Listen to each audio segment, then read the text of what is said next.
And we are live. Good morning, y'all. It's Ned. And this is Michelle. Collectively, we are My Philippine Dreams. Angel cannot make it today because she is outside hunting rats. Today's live stream is brought to you by Take It Bar. Yes, Take It Bar, a Goya product that resembles Kit Kats. And these are delicious, and these are my favorite candy in all of the Philippines.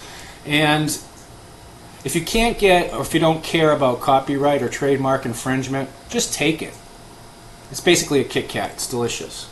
All right, today we're going to be talking about some things that are going on with us. We're going to be talking about some things that are going on in the Philippines. And we're going to be responding to comments and questions as they come along. If you have any comments or questions for us, you can put them in the live chat. And yes, we got one person, finally, live chat. Somebody's finally here. We started up before and it didn't work for some reason. So we're going to be talking about some things. First up, I got sick. You've been really, really sick. I got really, really sick. This happened last week, and it happened right when I was going to Cebu. I actually had a client who I write website content for. He paid for the accommodations. He paid for the flight over there. Usually I take buses or ferries, so it's nice to take a flight. Although I don't recommend flights if you have sinus congestion, because you're not able to equalize the pressure in your head and your ear explodes. So that wasn't much fun. But it was really nice to go over there and see a BPO in action. He's actually got sites all around the world. They got sites in the United States, they got sites in the Philippines, they got sites in China. They're all over the place. It's a pretty big business. And thanks again to all the people that made that happen. Dan, Jerome, all the crew over there. Thank you so much. I'm sorry I was so sick. It wasn't much fun. And I'm still kind of sick. I went and saw the doctor. They said it was a bacterial lung infection, which is like, I don't know, pneumonia. But they wouldn't say what kind, so they just put me on a broad spectrum antibiotic about a week ago. And I got a few more days of that, so we'll see how it goes. Hopefully it'll clear up and it's nothing too serious. We also have a situation with a barking dog. It's not a good situation because the guy who actually owns, and it's a neighbor, they're right next to us. The dog is about 6 feet from the window. The window is now closed and the air conditioning is on just in case the dog starts barking again. And he's actually the mayor of another town on Negros Oriental. So he's powerful. He's got resources. So we asked our landlord, but he barks every morning and every night. And he barks incessantly, constantly bark, bark, bark for like an hour until they feed him. He also smells pretty bad.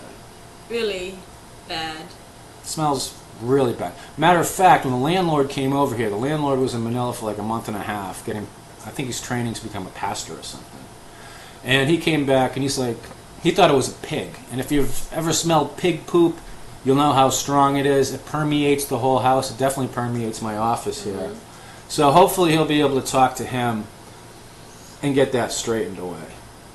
That'll be good. How's your job going? It's okay. I mean, last week I was also sick. Last week. I got that from Ned, and I wasn't able to do a lot of work, so now I'm trying to catch up. Okay.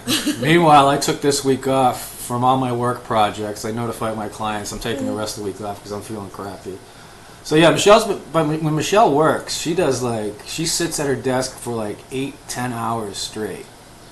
And she's just cranking out the work, which is something that I can't do because I just can't pay attention that long to one single thing.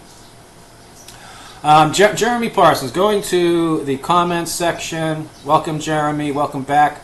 And again, for some reason, all your comments end up in my spam folder. Do you know why this happens?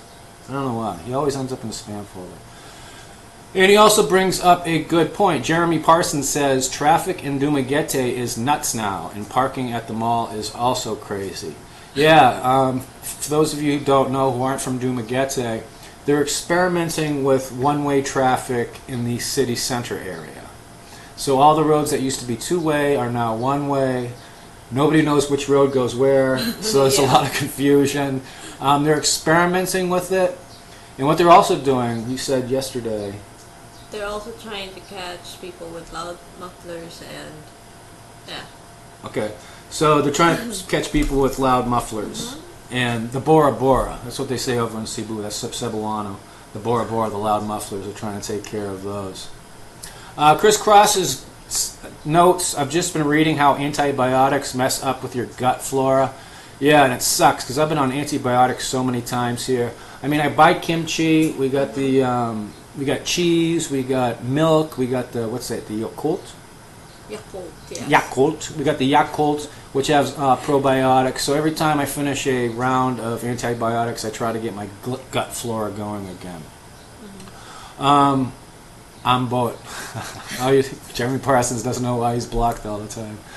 Yeah, it goes right into my spam folder. I don't know. Maybe PV has something to do with it. Also, we've canceled our Bohol trip. Yes.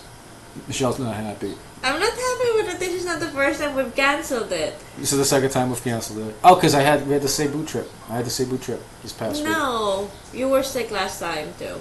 We canceled. Now this is second. Second time I've been sick. I got a note from my doctor. I got a note from my doctor, so we're not going to Bohol. So yeah, so maybe we'll go to Bayawan. I was thinking about going to Bayawan, which is on the other side of the island. People say it's like Dumaguete used to be like 30 years ago. It's got a big boulevard. Matter of fact, I think it's one of the biggest boulevards, along the waterfront in the area. Longest. One of the longest ones, yeah. One of the longest ones. So we might check that out. And there's a waterfall and stuff. And we'll actually have to drive through the town where the barking dog guy is the mayor of, and where I broke my back. We won't say anything more of that, though. All right, first up, things that it can affect Philippine foreigners, Westerners, whatever you want to call us, although most of the people here, most of the foreigners in the Philippines are actually from the East, from the Far East, Southeast Asia, is the increase in the PhilHealth costs. The yearly annual premium used to be 2,400 pesos, which was a bargain, which was a deal. In case you don't know, if you have an ACR card, you can get PhilHealth. You can sign up for PhilHealth. If you're married to a Filipino or a Filipina, you can get under their PhilHealth, as can all your dependents. But it was a great deal. If you get hospitalized, it covers 30 to 45% of your hospitalization. It helps out quite a bit.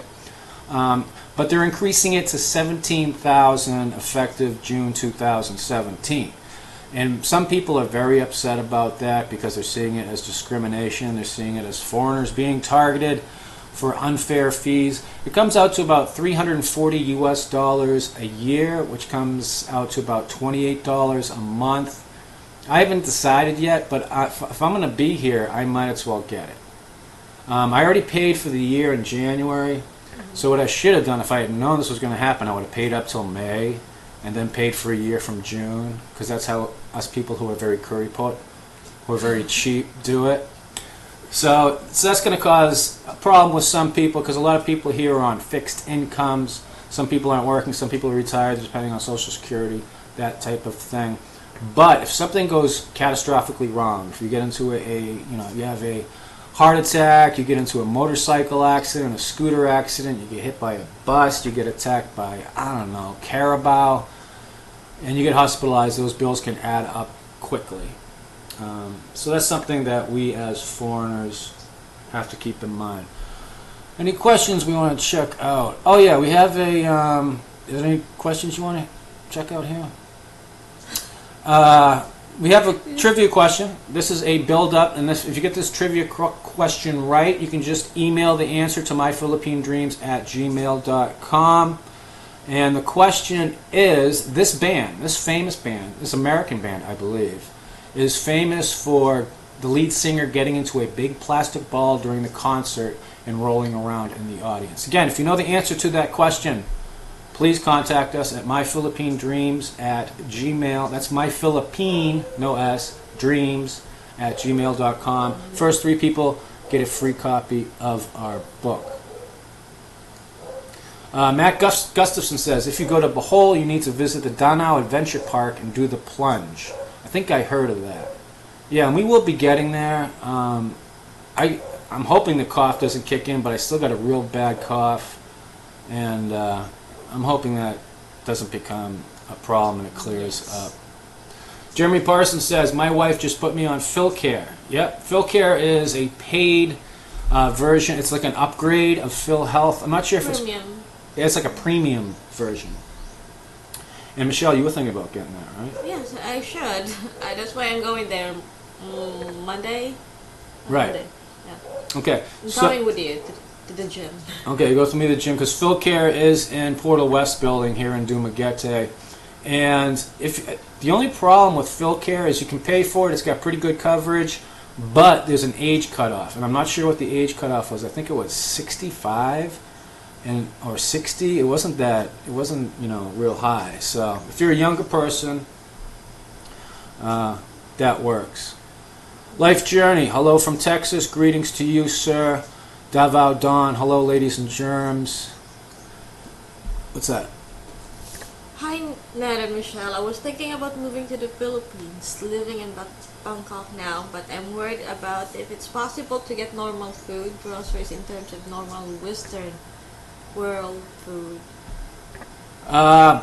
So he's worried, is it possible to get normal food, groceries in terms of normal Western world foods? Yes, but if you're going to live on potatoes and steak, it's going to be more expensive. Anything that gets imported to the Philippines is going to be a lot more expensive than prices in the U.S. Even prices like chicken is more expensive here than it is in the U.S.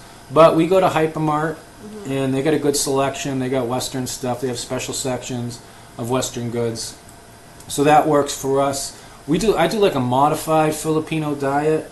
Most of the time, I'm doing kind of Westernish food, but every now and then I'll have some tocino and some isaw and some tambok baboy. Tambok sa baboy. Yeah, tambok sa baboy, which is literally the fat of the pig, which they barbecue, and as long as it's really crisp and delicious, and the chicken intestines, the isaw. So, and there's a difference. There's a big difference between Thailand and Philippines. I've talked to a lot of guys that came from Thailand that are now living here, and one of the reasons they left, well, we'll get into that at another point. But Thailand's got better infrastructure. The roads are better. The electricity's better. The internet's better. The medical care there is better. The food is better than the Philippines. There's another difference between Thailand and the Philippines, and I'll get into that probably in another video. I'll try to dedicate to that. But coming from Thailand, most of the guys I know coming from Thailand to the Philippines have been kind of disappointed in the food. Don't take it personally. Any Filipinos watching this, don't get the balatsi buyas going, don't get the onion skin going and get all offended.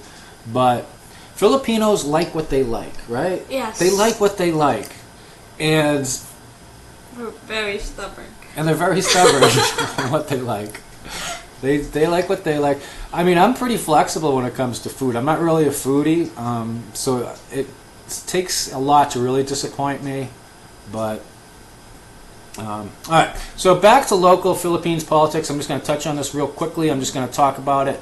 There's more stuff coming out about the Davao Death Squad and President Duterte's involvement and all this stuff. I'm not going to get into it. If you're interested in checking it out, you can actually just do a Google search on it, because a lot of it is politics and a lot of it is politicians. And I don't trust any of them, no matter where they come from. The United States, France, the Philippines. Everybody's got an angle. Everybody's trying to do something.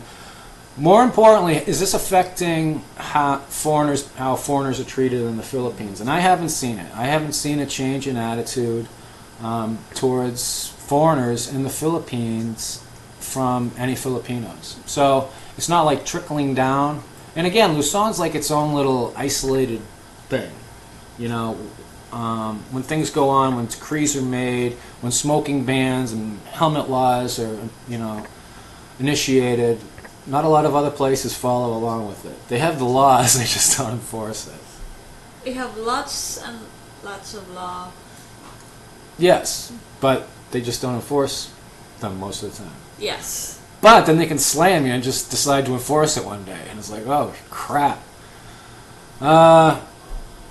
Ken Hawk says, big difference between Philippines is most likely Philippines got perfect visa and never met a Filipino I did not like. The visa system here is very simple. Tourist visas, any type of visas like that. If you're married to a Filipino or a Filipina, you can get the Balik Bayan if you're just coming in for a certain amount of time, or you can get the 13As. It's very simple, and I've seen the Dumaguete office here. Again, I'm only talking about Dumaguete here on Negros Oriental. it's gotten a lot more efficient over time. It's basically just in and out. They cut down on the paperwork. You don't have to have the photos anymore, so they made it a lot easier. You don't have to have the photocopies of your passport and all that, so they made it a lot easier. Talk about our videos. I did a couple videos. We did the Spaghetti Fest video, and I like doing the Spaghetti Fest videos. That's a good time. That was with Bud Brown, June, Nikki, and Nano from the World the House Built. They always volunteer to do that. And a couple people left some comments like saying, hey, if you're going to do charity, man, it should be private and all this stuff. The problem is we use funds that have been donated to the site to do that type of work. So I got to show it. I feel like I have an obligation to show it. When donations are made, I always list them out on our site. When expenditures are made, I always list them out on our site. I put up the receipts. We got other people there to corroborate that it's actually happening. And also keep in mind that we're not a charity. Yes. We're not a charity. So what we do is we have a donation button.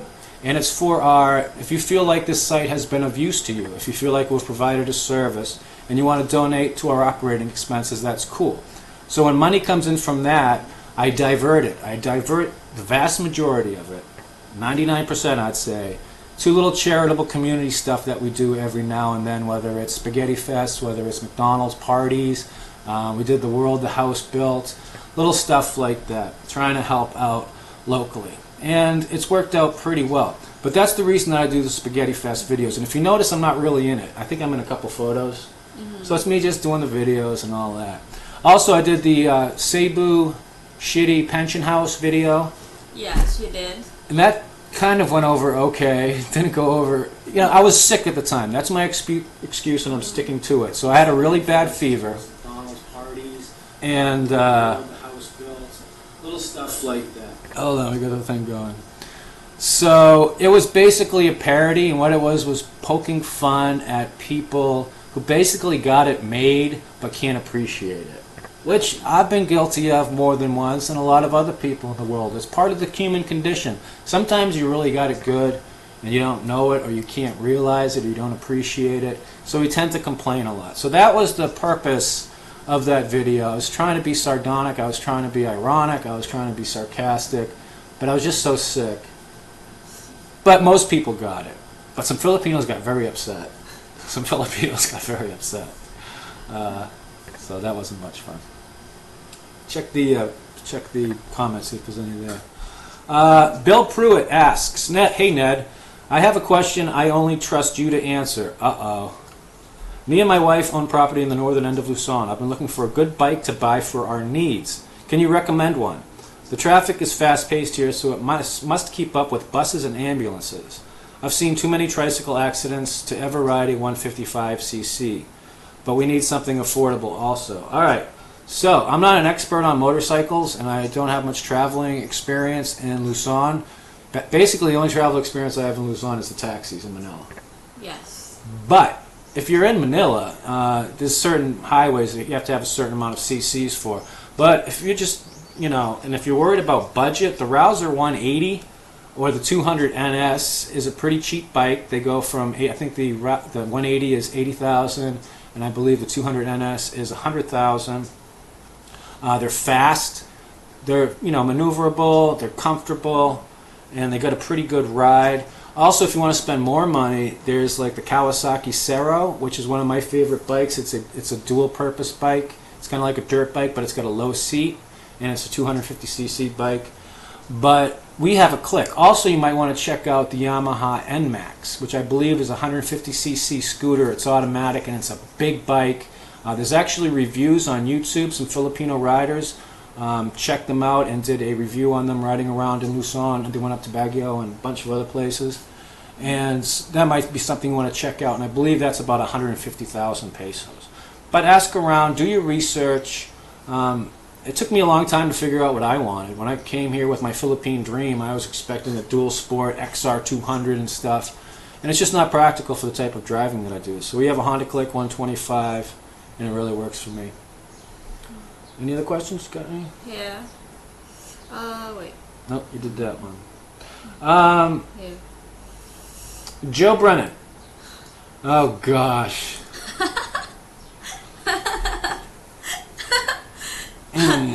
Michelle, what's the most romantic thing thing Ned has ever done for you? Was there any? Yes. You should have. Where's my list? Where's my list of all the romantic things I've done for you? That's not it.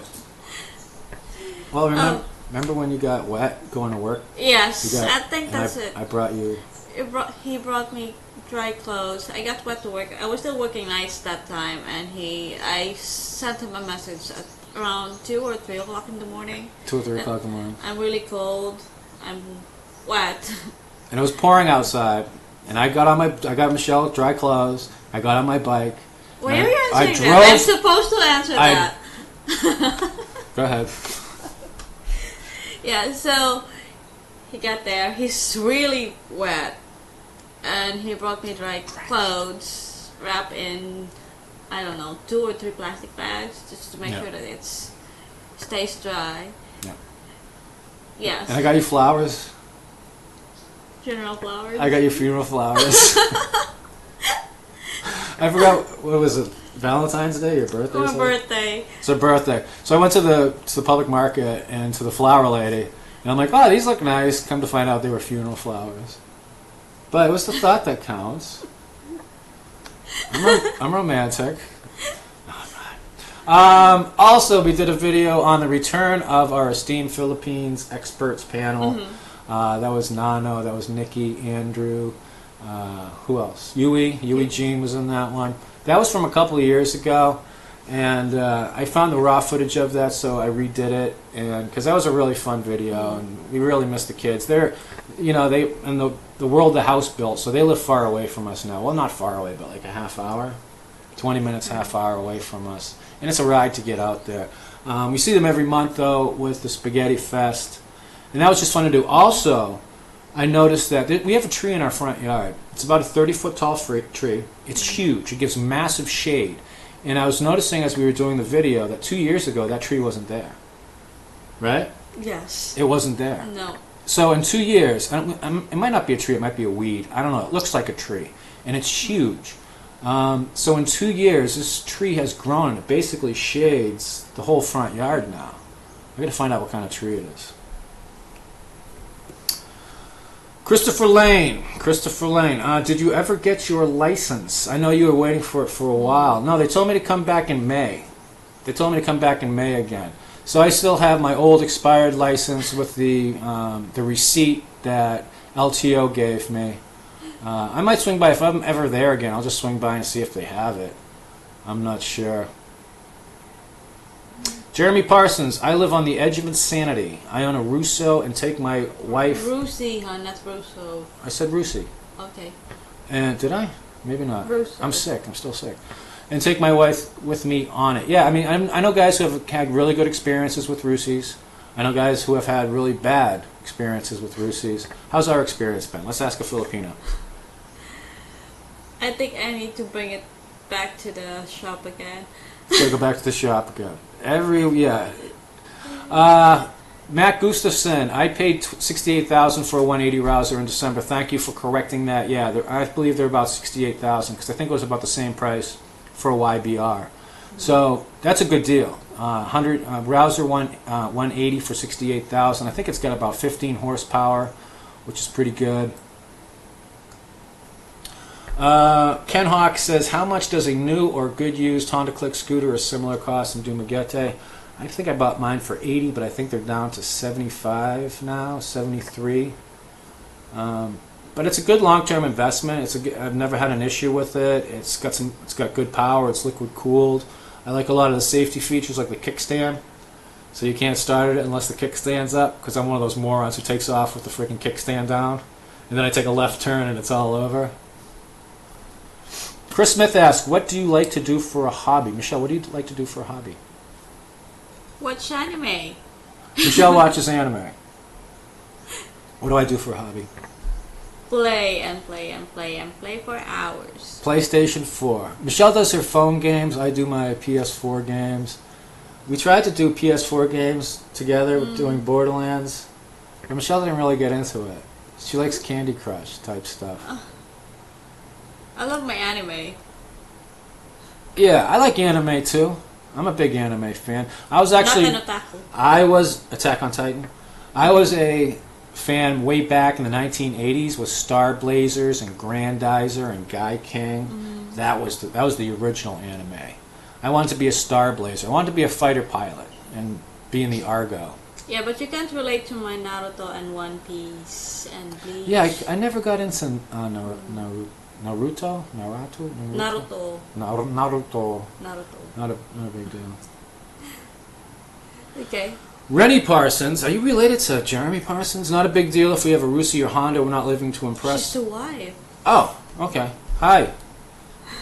Oh, that's we. Okay, hi, Rennie. I wonder if Rennie gets blocked also automatically to our spam folder. Not sure. All right, so somebody asked on our esteemed Philippines expert panel, hi, Ned, do you know something about how these kids are today, and do they have a bright future coming for them? What do you think? I don't know. You don't know? Yeah, we know all the kids still. Nikki and Nano help out every month with the Spaghetti Fest. Yui Jean's a smart kid. Yui Jean's a very smart kid. So I'm sure she's going to be good. I mean, as far as do they have a bright future, it all depends on what kind of opportunities they have. You know, in terms of getting, education and all that stuff. They got family that takes care of them. They got an extended family that takes very good care of them. They're loved and they're treasured. But as far as opportunities go, you don't know. Just got to wait and see. They're smart kids. They're quick kids. They work hard on the Spaghetti Fest, so they got good work ethic. And you can fit a whole lot of them in the back of Bud's his trike. You can fit like 3 of them in there so they can pass out all the spaghetti and stuff really fast. I hope they do, because they're really sweet, and they made our lives so much better when they came into it. Yes. And they'd come by. Michelle had her little after-school program, and they'd just run around in the yard and do all that stuff. And it was great because you could hear them going around the neighborhood from house to house. You hear their screaming and laughter, or sometimes crying and yelling. And they were kids. It was so much fun to have them around. So that's basically it for this week's livecast. We talked about PhilHealth going up in June. If I'm living here, I'm probably going to get it. I'll spend the $340 a year just in case to have that type of insurance, in case something catastrophic comes around. And we talked about the videos. And apologies if anybody got offended by the Cebu Shitty Pension House video. Again, it was a comedy video. I was trying to make a point. Finally, before we go, Ken Hawk says, I keep hearing about the horrible air pollution in Dumaguete. Is this a huge problem, or is it mostly Center City and around burning field season? They like to burn stuff. Yes. They like to burn stuff, especially in the afternoon. As dusk is approaching, I think they think it cuts down on the mosquitoes, stops the spread of dengue, and it's just something that they traditionally do. So you're running into, a lot of burning smoke as you're driving along. Also the trucks, the diesels, they have them, they've got blown head gaskets or something, so you're sucking down diesel fumes. So it can get pretty rough. And if there's no breeze, it's horrible. When I was in Cebu, sorry, that's how you say it, Cebu. When I was in Cebu, there was actually this massive breeze because we had a Mihan coming through. And the air quality was so nice. It makes such a difference. But a lot of times in the year, you don't have that breeze. And that's when things can get really ugly. Yeah, so it's a problem. It's definitely a problem. And that's one of the downsides. I mean, there's a lot of upsides to living in the Philippines, working in the Philippines. But that's one of the downsides. And, you're going to definitely have a lower cost of living. You're going to save a lot of money. But you're basically going to have a lower quality of life as compared to like in the United States. And that's one of the reasons why. And that's something that we all have to keep in mind. And that's a video I actually have to do. Anything else you want to add? No. Don't forget our trivia question. This lead singer of this band likes to get into a big plastic bubble and roll around in the audience. If you know the answer to that, send the answer to myphilippinedreams@gmail.com. Thanks for watching. Thanks for all the comments. Chris does live streams, I think. I don't know. And Croissant, and this is something I'm not going to answer, Croissant La Moustache, great name. Please, your impressions on Trump and American politics in general. No, I'm not going there. Just watch Saturday Night Live. Okay, with that, this is Ned. And this is Michelle. We are My Philippine Dreams. We'll see you next time. Bye. Take care. Bye.